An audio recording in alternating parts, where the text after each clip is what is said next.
Hi guys, this is your Ate Zen from Easy Excel with Zen.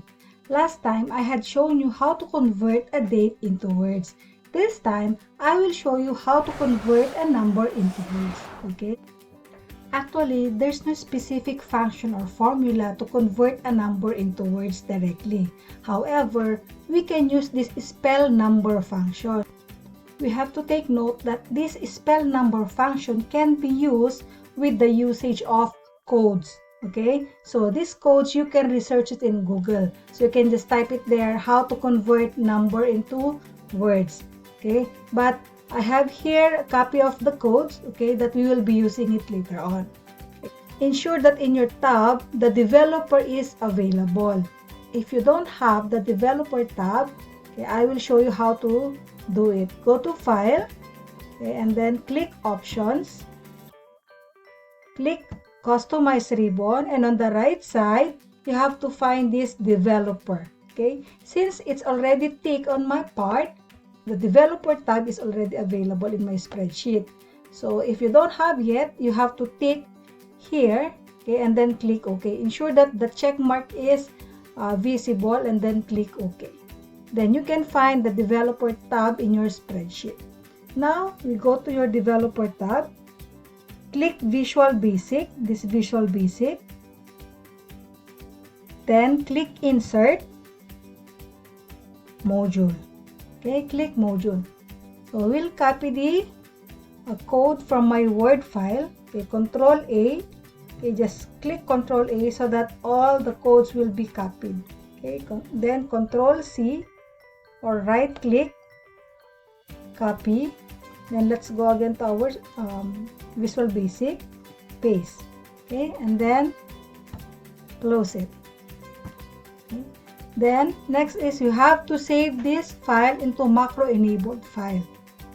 Go to File, Save As. Okay, we'll put it in desktop. You can save it in any destination that you wanted. Okay, and then convert number to text. I already saved it earlier.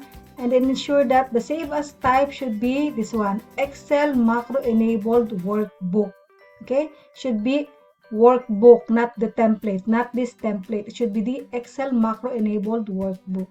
Okay, and then save. I'll just save another copy because I already saved earlier. So now the file is saved into macro enabled workbook. Now we will try to use this function. Okay, I have here the amount in numbers. Okay, we'll use spell number function, then open parenthesis, click to the cell of the number, then close with the parenthesis. Okay, as you can see, it's 50 peso and no cents. Okay.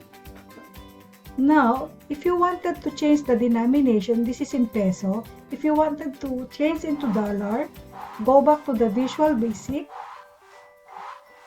then Control F, put peso, okay, type peso, then replace with dollars, okay, then replace all. So it shows that we have 10 replacements, okay.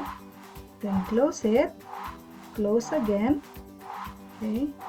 Then we'll just click F2, okay, or function F2 to change the formula. Okay, so $50 and no cents. So you can see now it's changed, the denomination has been changed to dollars. Okay, so it's up to you what denomination you wanted to use. So that's all for now. I hope this video helped you, and please don't forget to share this video to your friends so that you can help them, and please like and subscribe to my channel, and don't forget to click that notification bell so that you will be notified once a new video will be uploaded. Thank you again. God bless everyone. Keep safe.